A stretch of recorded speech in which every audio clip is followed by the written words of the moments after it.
और बुलेटिन में होंगी दिन भर की तमाम प्रदेश की बड़ी खबरें। बात करेंगे कोरोना के दूसरी लहर के कहर की। सरकार की चिंताएं बढ़ी हैं। ये संकट खत्म होने के बजाय विकराल होता जा रहा है।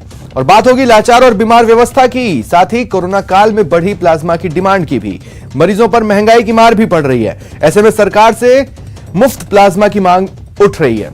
और बात करेंगे क्यों मुरझा गया वडोदरा का दूध, दही और छाछ वाले पानी के बारे में भी बात होगी विस्तार से। देखते रहिए न्यूज 18 राजस्थान। शुरुआत करते हैं बड़ी खबर से। ग्रामीण इलाके में बढ़ते संक्रमण पर मंथन चल रहा है। दूसरी लहर पर मुख्यमंत्री अशोक गहलोत के साथ तमाम जनप्रतिनिधि जुड़े हैं। हर स्तर के जनप्रतिनिधि जुड़े हैं, हर दल के जनप्रतिनिधि जुड़े हैं। 15 मई तक मनरेगा कार्य पूरी तरह बंद है। गांव तक दवाएं पहुंचाने पर फोकस रहेगा, ये भी मंथन में निकलकर सामने आया है। दूसरी लहर का फैलाव बड़ी तेजी से हुआ। ऑक्सीजन, रेमडेसिविर भी बड़ी चुनौती लगातार बना हुआ है। लॉकडाउन के मसले पर मंथन के दौरान यह भी बात कही गई कि इसका कड़ाई से पालन करवाया जाना है और इस संबंध में निर्देश भी दिए गए हैं। और बैठक में जो भी विचार आएगा उसे अमल में लाया जाएगा। मुख्यमंत्री अशोक गहलोत ने सभी जनप्रतिनिधियों को यह आश्वस्त किया है। उन्होंने आगे कहा कि 13 महीने से इस घातक महामारी से जूझ रहे हैं। गांव में महामारी की मार चिंता का विषय है। सबको साथ में मिलकर काम करने का यह वक्त है। युवाओं, बच्चों, महिलाओं पर अटैक की मार ज्यादा है। लॉकडाउन लगाना सरकार की मजबूरी थी, यह कहा मंत्री शांति धारीवाल ने। साथ ही डोर टू डोर सर्वे एक बेहतर प्रयास है, मंत्री डोरासरा ने कहा। सीमित संसाधन के साथ कोरोना से ये जंग हम कर रहे हैं, हरीश चौधरी ने वस्तुस्थिति सामने रखी। साथ ही महेश जोशी ने कहा कि दूसरी लहर ज्यादा चुनौतीपूर्ण है।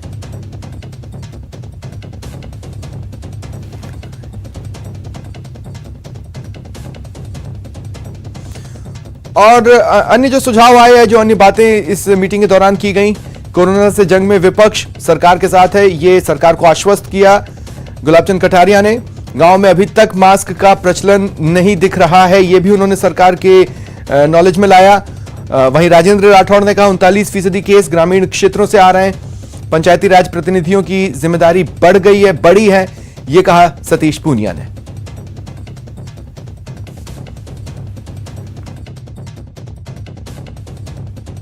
सर को, बच्चों को और गर्भवती महिलाओं पे ज्यादा अटैक कर रहा है। और नंबर 4 बहुत चिंता वाली बात है कि गांव में घुस गया है। गांव में घुसना बहुत विस्फोटक स्थिति होती है। शहरों में सीमित था, सबने कंट्रोल किया, हम कामयाब भी हुए क्योंकि पॉपुलेशन पास में होती है, साधन सब मौजूद होते हैं, बड़े बड़े अस्पताल सब शहरों के अंदर हैं। इस बार जब विस्फोट जो हुआ अचानक ही दूसरी वेव का, उसमें गांव में घुसने के बाद में 3-4 दिन में ही, क्योंकि ये इतना घातक है, 3-4 दिन में ये फेफड़ों में पहुंच जाता है, लंग्स में पहुंच जाता है, ऑक्सीजन गिर जाता है। व्यक्ति देखता है कि मुझे जुकाम, खांसी, बुखार हो गया होगा, ठीक हो जाऊंगा मैं। और 3-4 दिन में जब एकदम ऑक्सीजन कम होता है और वो तकलीफ में आता है, शहर में आता, तब तक उसकी स्थिति बहुत बिगड़ जाती है। जैसे मेरे कई पूर्व वक्तों ने कहा, लंग्स में निमोनिया हो जाते हैं। उन हालतों में ऐसे ऐसे अनुभव हो रहे हैं, टीवी के माध्यम से देखते हैं कि किस प्रकार से शमशान की सीन बताए जा रहे हैं, किस प्रकार से ऑक्सीजन को लेके टैक्सियों में और एम्बुलेंस में इलाज चल रहे हैं, किस प्रकार से 2-2 घंटे की ऑक्सीजन बची हुई है। ये खबरें आती है तो दिल दहल जाता है, पता नहीं 2 घंटे बाद क्या होगा। अगर ऑक्सीजन नहीं पहुंची तो अस्पताल में होगा क्या। अभी 3 दिन पहले 24 लोग मारे गए अचानक सरकारी अस्पताल के अंदर, कर्नाटका के अंदर। ऑक्सीजन सप्लाई समाप्त हो गई। ऐसे हालात की किसी ने कल्पना नहीं की थी। इस रूप में मैं समझता हूं कि हम सब मिलकर अगर लग जाएंगे तो हमारे यहाँ जो ग्राफ बना है 90 डिग्री का बन गया है, बढ़ते जा रहा, उस पर रोक लगी है। पिछले जो 2 अटेम्प्ट हुए थे जन अनुशासन पखवाड़ा का भी हुआ, रेड अलर्ट का भी हुआ, उसका असर पड़ा है। पिछले 5-6 दिन से जो है ग्राफ लगभग उसी रेंज में आ रहे हैं। संख्या चाहे संक्रमितों की हो 14, 15, 16 हजार के आसपास, और चाहे मरने वालों की हो, तो अदरवाइज तो ये 160 की बजाय अभी तक तो 200-250 तक पहुंच जाता। इसलिए जो कुछ भी कर सकते अपन कर रहे हैं, उसका लाभ मिल रहा है। ये 15 दिन अपने बिता दिए अगर ढंग से, तो आप निश्चिंत रहें, 15 दिन के अंदर अंदर मुझे पूरा यकीन है कि आप सबके आशीर्वाद से हम लोग फ्लैट हो जाएंगे, नीचे आने लग जाएगा कर्व, संक्रमितों की संख्या भी और मृतकों की संख्या भी। वो हमारे लिए सुकून की बात होगी। और बात मरुधरा में कोरोना के कोहराम की, देखिए जो ताजा आंकड़े सामने आए हैं, लगातार ब्रेक फेल बना हुआ है और यही स्थिति बीते 24 घंटे में भी नजर आई है। 160 मरीजों ने बीते 24 घंटे में, जो कि कोरोना से पीड़ित थे, दम तोड़ा। बीते 24 घंटे में 16,487 नए कोरोना केसेस दर्ज किए गए। जयपुर में सबसे ज्यादा 61 लोगों की मौत की खबर है और सबसे ज्यादा केस भी जयपुर में ही आए, 2,918। जयपुर में पिछले एक हफ्ते में पहली बार 3,000 से कम केस रिकॉर्ड हुए हैं। 13,499 लोग रिकवर हुए हैं और इनमें से कई डिस्चार्ज भी हुए हैं। मरुधरा में एक्टिव केसेस 2 लाख को पार कर चुके हैं और जिलेवार आंकड़े भी आप जान लीजिए। जयपुर में 2,918 केस आए, जोधपुर में 1,915, उदयपुर में 1,014, कोटा में 945, अलवर में 906, चित्तौड़गढ़ में 605, बीकानेर में 508, चूरू में 503, सीकर में 433, अजमेर में 402। और अब ग्राफ देखिए पिछले 5 दिनों का। हालात खुद ब खुद अपनी कहानी इस ग्राफ में बयां कर रहे हैं। पिछले 5 दिन में 88,158 कुल केसेस, नए कोरोना पॉजिटिव केसेस आए और 805 लोगों ने दम तोड़ा है। 6 मई को 17,532 केस आए थे, 161 मौतें दर्ज की गई थी। 7 मई को 18,231 केस आए, 165 लोगों ने जान गंवाई। 8 मई को 17,987 केस आए और 160 लोगों की मौत हुई। 9 मई को 17,921 केसेस आए और 159 मौतें हुई। वहीं 10 मई को बीते 24 घंटे के आंकड़े भी आपके सामने, 16,487 केस, 160 मौत।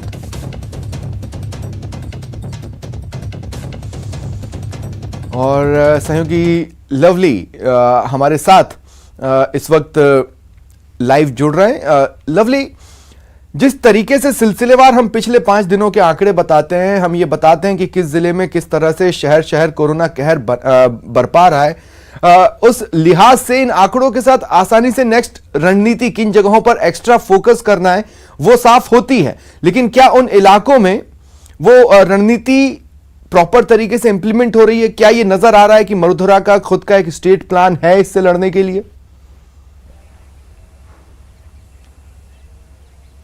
ये आपने बहुत बड़ा सवाल किया स्वप्निल। वाकई क्या स्टेट का कोई प्लान है? और अगर ऐसा कोई प्लान है स्टेट का तो वो साझा भी होना चाहिए आम लोगों के साथ में, ताकि लोग भी तैयारी रखें। क्योंकि देखिए, बिना जन सहभागिता के इस लड़ाई को नहीं लड़ा जा सकता, ना इसको जीता जा सकेगा, है ना। आपने जहां तक स्टेट प्लान की बात की, जो कोविड के जो आंकड़े आ रहे हैं उसके आधार पर लगातार स्टडीज जो है वो एसएमएस हॉस्पिटल के जो डॉक्टर्स हैं, जो प्रिंसिपल्स हैं, वो कोशिश कर रहे हैं, जो प्राचार्य हैं, कि किसी तरह से उन परिस्थितियों को लेकर के क्या कुछ तैयारी की जा सकती। जो कोविड को लेकर के जो टीम बनाई गई है मुख्यमंत्री की अध्यक्षता में, उनमें जो डॉक्टर शामिल हैं वो तरह तरह के जो फीडबैक देते हैं कि उन्हीं लोगों पर डिपेंड करता है। लेकिन हम तो उनसे भी ये डिमांड करेंगे कि आम जनता की को भी ये स्ट्रेटेजी बतानी चाहिए, ताकि लोग भी तैयार रहें, लोग अवेयर रहें, लोग बचने की कोशिश करें। जो अगर कोई ज्यादा संक्रमण वाला इलाका है तो वहां लोग अपनी आवाजाही को रोकेंगे। और इससे अगर स्टेट प्लान अगर लोगों के साथ में साझा होगा तो कई सारे बेनिफिट्स हैं। लोग भी देखिए, बिना जन सहभागिता के आप ऑक्सीजन कंसंट्रेटर नहीं ला सकते, दवाई नहीं ला सकते। तो अगर प्लान होगा आपके पास में, लोगों तक ये प्लान पहुंचेगा, तो लोग भी अपनी तैयारी रखेंगे। लोगों को बचाने का काम इस वक्त जो लोग कर रहे हैं वो बहुत अच्छा काम लोग कर रहे हैं और उस पर ये फोकस हो सकेगा। आंकड़ों की जहां तक आपने बात की, देखिए 160 मौतों का आंकड़ा कम होता हुआ नजर नहीं आ रहा है। और हालांकि जो रिकवरी जो केसेस हैं वो उनमें जो ये नजर आ रहा है कि रिकवरी केसेस ने अपनी जगह को बना के रखा है, रिकवर हो रहे हैं लोग, और रिकवरी के अलावा जो पॉजिटिव आने वाले लोगों की संख्या है वो हाँ, लेकिन मैं उम्मीद करता हूं आने वाले समय में हमें और स्पेसिफिक डेटा मिले कि देखिए रिकवर होने का मतलब यह है कि उनकी एक रिपोर्ट तो नेगेटिव आ गई है, मतलब वो उबर रहे हैं, लेकिन वो डिस्चार्ज हुए हैं या नहीं हुए, ये बाइफोकेशन और अगर स्पेसिफिक हो जाए तो लोगों का मनोबल और बढ़ सकता है, कम से कम विल पावर पर यह चीज अच्छा इंपैक्ट डालेगी। स्वप्निल, ये जो आंकड़ा होता है, जो रिकवर होने वालों का आंकड़ा होता है, इस आंकड़े में लिखा हुआ होता है कि डिस्चार्ज और रिकवर दोनों चीजें इसमें शामिल होती है। इस आंकड़े में आइसोलेशन वाले लोग भी शामिल हैं, अस्पताल वाले लोग भी शामिल हैं, जो घर में उपचार कर रहे हैं वो भी शामिल है, जो कोविड केयर सेंटर में उपचार कर रहे हैं, तमाम लोग शामिल है। जिनकी भी रिपोर्ट कोरोना पॉजिटिव से नेगेटिव हुई है उन्हें ये लोग रिकवर मानते हैं, लेकिन रिकवरी के लिए आपको 3 से 4 महीने का वक्त और देना पड़ता है। लेकिन ऐसी नौबत आए क्यों स्वप्निल? हम लोग रोज जिक्र करते हैं, ऐसी नौबत आने ही क्यों दे? अस्पताल जाने की जरूरत ही क्यों पड़े? हम लोग घरों में रहे, अपना ख्याल रखें, मास्क लगाएं, लोगों से बात करें, फोन पर बात करके। शुक्रिया लवली हमारे साथ जुड़ने के लिए और तमाम बातचीत के लिए। जयपुर से एक बड़ी खबर मिल रही है, 118 चिकित्सकों के नियुक्ति आदेश निरस्त कर दिए गए। चिकित्सा अधिकारी के पद पर यह नियुक्तियां होनी थी, अब तक ज्वाइनिंग नहीं हुई है, ज्वाइन नहीं किए गए पदों पर लोगों द्वारा, ऐसे में यह नियुक्ति निरस्त कर दी गई है। स्वास्थ्य विभाग ने आदेश जारी कर दिए हैं।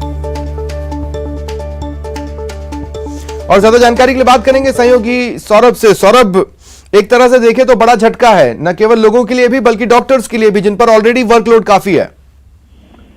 लेकिन इस मामले में यह था कि जिन चिकित्सा अधिकारियों को नियुक्ति दी गई थी उन्होंने ज्वाइनिंग जो है वो लगातार नहीं कर रहे थे, जिसके बाद स्वास्थ्य विभाग को ये सख्त कदम जो है वो उठाना पड़ा। दरअसल पिछले साल करीब 2000 चिकित्सकों की जो है वो नियुक्ति की गई थी चिकित्सा अधिकारी के पद पर, जिसमें से ज्यादातर जो चिकित्सक थे उन्होंने तो ज्वाइनिंग दे दी, लेकिन 216 जो चिकित्सा अधिकारी थे जिन्होंने अभी तक ज्वाइनिंग नहीं दी थी। हालांकि इसमें से करीब 80 चिकित्सक ऐसे थे जिनको पीजी और एसआरशिप के लिए एक्सटेंशन किया गया था, और शेष 118 लोगों को लगातार स्वास्थ्य विभाग की तरफ से निर्देश दिए जा रहे थे पिछले 6 महीने से कि आप ज्वाइन कर लीजिए। लगातार उन्हें रिमाइंडर दिए जा रहे थे।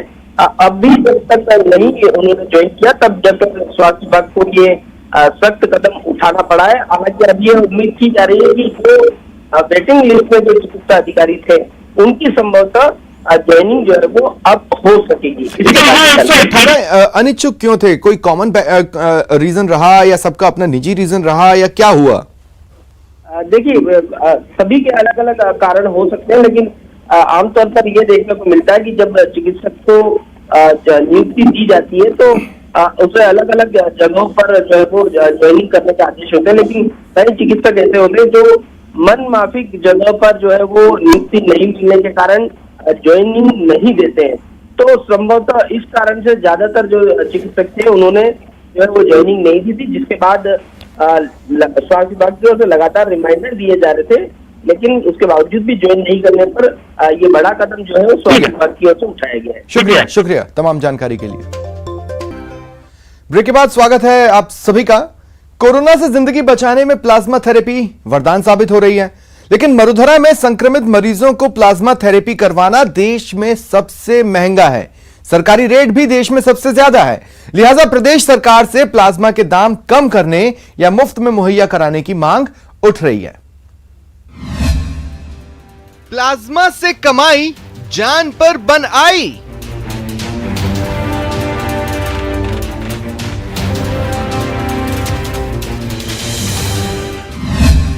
महंगे प्लाज्मा पर राहत दो सरकार।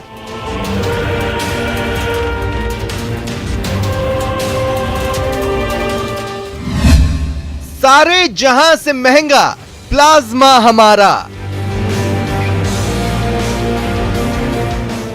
जी हां, उखड़ती सांसों को बचाने में प्लाज्मा थेरेपी कारगर साबित हो रही है। कोरोना से रिकवर हुए लोगों के डोनेट किए गए प्लाज्मा जिंदगी बचाने के काम आ रहे हैं। प्लाज्मा थेरेपी से मरीजों की रिकवरी में अच्छी खासी मदद भी मिल रही है, लेकिन अफसोस कोरोना मरीजों के लिए देश में सबसे महंगा प्लाज्मा राजस्थान में मिल रहा है और प्लाज्मा का ये रेट भी सरकार की ओर से तय किया गया है। जी हां, उसी राजस्थान में जहां निरोगी राजस्थान का नारा दिया गया है। आइए आपको बताते हैं देश के कई राज्यों के मुकाबले राजस्थान में प्लाज्मा कितना महंगा है। राजस्थान में 1 यूनिट प्लाज्मा का रेट 16,500 रुपए है। पंजाब, दिल्ली और कर्नाटक में मरीजों को मुफ्त प्लाज्मा मिलता है। महाराष्ट्र में 1 यूनिट प्लाज्मा का रेट 5,500 रुपए है। वहीं कर्नाटक में तो प्लाज्मा डोनर को सरकार 5,000 इंसेंटिव दे रही है। साफ है, कई राज्यों की सरकारें मुफ्त या कम कीमत पर मरीजों को प्लाज्मा मुहैया करवाकर जिंदगी बचाने का काम कर रही है, लेकिन राजस्थान में इसके उलट हालात हैं। लिहाजा अब मरुधरा में प्लाज्मा के रेट कम करने या मुफ्त में मुहैया कराने की मांग की जा रही है। हालांकि प्रदेश के कुछ ब्लड बैंक में प्लाज्मा की कीमत थोड़ी कम जरूर है। कोरोना कन्वर्सन कोरोना प्लाज्मा की रेट जो है 16,200 ml पर ml किए थे, लेकिन यहाँ की परिस्थितियों को देखते हुए, एपिडेमिक को देखते हुए और गरीब मरीजों को देखते हुए हमने इसकी रेट जो है 16,500 से 12,000 तक की। हम 12,000 में ही कोविड प्लाज्मा दे रहे हैं और ज़्यादा से ज़्यादा हम कोशिश करते हैं कि कोविड प्लाज्मा लोगों को मिले आसानी से, और इसके लिए हम प्रयास कर रहे हैं। कोविड-19 से ग्रसित पेशेंट जो ठीक हो चुका है, उसमें लगभग 2 से 3 हफ्ते के बाद में उस व्यक्ति में प्रचुर मात्रा में सर्कुलेटिंग एंटीबॉडीज की मात्रा उपलब्ध होती है। यह एंटीबॉडीज हम प्लाज्मा फेरेसिस के द्वारा उस व्यक्ति से लेते हैं और इसे ब्लड बैंक में इसे प्रोसेस करके जिस प्रकार से ब्लड चढ़ाया जाता है, उसी प्रकार से हम जो कोविड-19 से सीरियस एवं क्रिटिकल रोग से ग्रसित होता है उस मरीज में इसे चढ़ाया जाता है, और इसे हम एंटीवायरल थेरेपी, स्टेरॉइड थेरेपी के अलावा जो कोविड-19 को पेशेंट्स में ठीक करने के लिए उपयोग में काम में लिया जाता है। तो वहीं जयपुर के सांगानेर के कांग्रेस नेता ने सीएम को पत्र लिखकर दूसरे राज्यों की तर्ज पर प्लाज्मा की कीमत कम करने या मुफ्त में मरीजों को मुहैया कराने की गुहार लगाई है। देखिए, कोरोना काल में बड़ी समस्या सामने आ रही है कि सबसे बड़ी बात आती है कि प्लाज्मा की। जब प्लाज्मा की डिमांड डॉक्टर करते हैं तो व्यक्ति बड़ी मुश्किल से प्लाज्मा की व्यवस्था करने के लिए लोगों से आग्रह करता है। प्लाज्मा वही व्यक्ति दे सकता है जिसका खुद पहले कोविड हो चुका है। पहले तो ऐसे व्यक्ति को ढूंढना, उसके ग्रुप को ढूंढना और उसके बाद प्लाज्मा डोनेट करवाना। जब प्लाज्मा डोनेट हो जाता है तो जब ब्लड बैंक में लेने जाते हैं तो वह 16,500 रुपये इसके चार्ज किए जा रहे हैं, जो कि सरासर गलत है। मैं राजस्थान के मुख्यमंत्री श्री अशोक गहलोत जी से मांग करता हूँ कि जिस प्रकार से दिल्ली में, पंजाब में, गुजरात में, महाराष्ट्र में, अन्य राज्यों के अंदर ये प्लाज्मा बिल्कुल निःशुल्क दिया जा रहा है, वो व्यवस्था राजस्थान में लागू की जाए या एक नॉमिनल चार्ज उसका ले लिया जाए। तो मेरा मुख्यमंत्री जी से आग्रह है कि इस पूरे मामले में पहल करें और 16,500 रुपये जो प्लाज्मा के लिए जा रहे हैं उसको तुरंत प्रभाव से बंद करें और आम जनता को राहत दें। देश में सबसे महंगा प्लाज्मा राजस्थान में है, जिससे संकट काल में कई मरीजों की जिंदगी पर ये रेट भारी पड़ रहा है। कोरोना के कहर के चलते जहां एक तरफ लोग शारीरिक और मानसिक रूप से परेशान चल रहे हैं, वहीं दूसरी तरफ जो है राजस्थान में सबसे महंगी प्लाज्मा थेरेपी की जा रही है। 16,000 रुपए से शुरू होने वाली राजस्थान की प्लाज्मा थेरेपी को लेकर के अब लोग सवाल खड़े करने लगे हैं कि अन्य राज्यों की तर्ज पर राजस्थान में या तो प्लाज्मा थेरेपी के दाम को कम किया जाए या फिर इसे पूरी तरह से निःशुल्क किया जाए। Lovely Wadhwa, news 18 Rajasthan, Jaipur. और सहयोगी लवली वधवा इस वक्त मेरे साथ लाइव जुड़ रहे हैं। लवली, आपके पास आने से पहले मैं अपने दर्शकों को सिर्फ इतना बताना चाहता हूं कि आज इसी टॉपिक पर हम प्राइम डिबेट लेकर आ रहे हैं। आखिर ये प्लाज्मा मरुधरा में ही सबसे महंगा क्यों है? जरूर जुड़िएगा 7:56 पर। लवली, पूरी खबर आपने कवर की, पूरी खबर क्या है ये हमने दर्शकों को रिपोर्ट के जरिए बता दी। अब हम रिपोर्ट पर बात नहीं करेंगे। मैं आपसे ये पूछना चाहता हूं कि प्राइम डिबेट में भी हम जाएं तो आपके लिहाज से वो कौन कौन से सवाल हैं जिन पर हमें फोकस करना चाहिए इसी खबर से जुड़े हुए?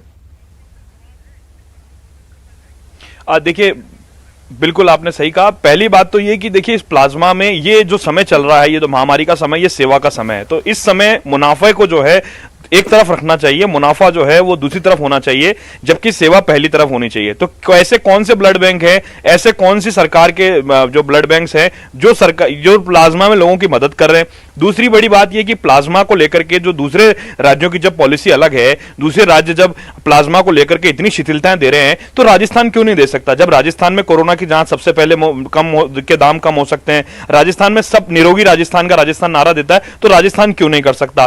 तीसरी और महत्वपूर्ण बात यह कि इस पर खर्चा कितना आता है, इसकी कॉस्टिंग क्या है? क्योंकि देखिए प्लाज्मा जो आप ले रहे हैं वो तो डोनर से ले रहे हैं, वो डोनेट करके जा रहा है, वो दान में देकर के जा रहा है। आप दान में ली हुई चीज को प्रोसेस कर रहे हैं, प्रोसेस करने का जो खर्च होता है उसके अलावा अगर आप पैसा लेते हैं तो वाकई ये मुनाफाखोरी कही जाएगी। और इस मुनाफाखोरी को इस वक्त तो रोकना पड़ेगा, क्योंकि अगर इस पर जो विशेषज्ञों से जो हमारी बात हुई कैमरे के पीछे से जिन्होंने बताया, उनका यह कहना है कि 7 से 8,000 रुपए का हद से हद इसमें पूरा खर्चा है जो है। हम अगर इसको दबा के खर्चा मान लेते तो 8,000 रुपए खर्चा आता है। तो ऐसे में 16,000 यानी आप दोगुना पैसा ले रहे हैं। 16,000 रुपए तो स्वप्निल शुरुआत हो रही है।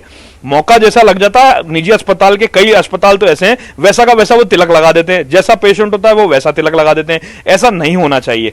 इस समय सेवा का समय है, सेवा के समय में प्लाज्मा जब डोनेट हो रहा है तो हमें भी ये फर्ज बनता है, अस्पतालों का भी फर्ज बनता है कि प्लाज्मा ज्यादा से ज्यादा लोगों तक पहुंचे। और ये प्लाज्मा वो लोग दे रहे हैं जिन्होंने कोरोना के संकट को झेला है, जो कोरोना पॉजिटिव हुए फिर नेगेटिव हुए और उसके बाद में सेवा के लिए डोनेट करने के लिए वो लोग आगे आ रहे हैं। और प्लाज्मा डोनेशन को लेकर के भी जन जागरूकता नहीं है। प्लाज्मा डोनर अगर आज आपको ढूंढना पड़े तो आपको सोशल मीडिया से लेकर के और तमाम वो जद्दोजहद करनी पड़ेगी आपको एक प्लाज्मा डोनर को ढूंढने के लिए। और प्लाज्मा डोनर अगर आपको मिल जाएगा तो फिर आपको उसको ला करके डोनेशन कराना एक बहुत बड़ा चैलेंज है। डोनेशन कराने के बाद में इस परिस्थितियों में डोनेशन कराने के बाद में आपको पैसा देना होगा। वो पैसा 16,000 रुपए से शुरू होगा, 16,500 से कहां जाकर के रुकेगा इसका अंदाजा तो वही आदमी जानता है जो प्लाज्मा इस वक्त अपने पेशेंट को चढ़वाएगा। और प्लाज्मा की जिस तरह से किल्लत है, सरकार को, हम सभी लोगों को, सरकार को खासतौर पर प्रयास करना चाहिए। लवली, एक गंभीर घटनाक्रम की ओर इशारा कर रहा हूं मैं। हमने देखा जिस किसी चीज की किल्लत है उसकी कालाबाजारी हमने देखी, किस तरह से उसके लिए बोलियां लगाने पर पीड़ितों को मजबूर किया जाता है। कोई बड़ी बात नहीं है, हो सकता है छिप छिपाकर कुछ प्लाज्मा अगर कालाबाजारी के जरिए जरूरतमंद तक पहुंचे होंगे तो ये 16,500 तो महज वो शुरुआती राशि नजर आती है जिससे बातें शुरू हुई होगी। बिल्कुल आपने सही कहा। कई केसेस ऐसे आ चुके हैं, कई लोग ऐसी शिकायत कर चुके हैं कि प्लाज्मा देने के नाम पे, दिलवाने के नाम पे उनसे पैसा लिया गया। कई शहरों से ऐसी खबरें आई है, जयपुर से भी कई इलाकों से ऐसी खबरें आई है। लेकिन देखिए ये समय जो है सेवा का समय, तो लोगों को बढ़ चढ़ करके लोगों के लिए जब वो डोनेशन हो रहा है तो डोनेशन में पैसा नहीं जोड़ना चाहिए। जब डोनेशन का कोई काम हो रहा है तो वहां पर पैसा बिल्कुल नहीं जोड़ना चाहिए। प्लाज्मा डोनेशन को लेकर के अवेयरनेस का कैंपेन चलाना बहुत जरूरी है। सरकार अगर कर्नाटका की तर्ज पे 5,000 रुपए की जगह 500 रुपया भी अगर देने लग गए, एक इंसेंटिव मान सम्मान के लिए दिया जाता है, सर्टिफिकेट दिया जाए, किसी तरह से ब्लड डोनर का मान सम्मान किया जाए तो वो भी बढ़ चढ़ करके रक्तदान जिस तरह से किया जाता है, रक्त क्रांति जिस तरह से लाएगी उस तरह से प्लाज्मा डोनर क्रांति भी लाई जा सकेगी। शुक्रिया तमाम बातचीत के लिए। और वक्त चला है ब्रेक का। ब्रेक के बाद बात SMS को राहत की सांस।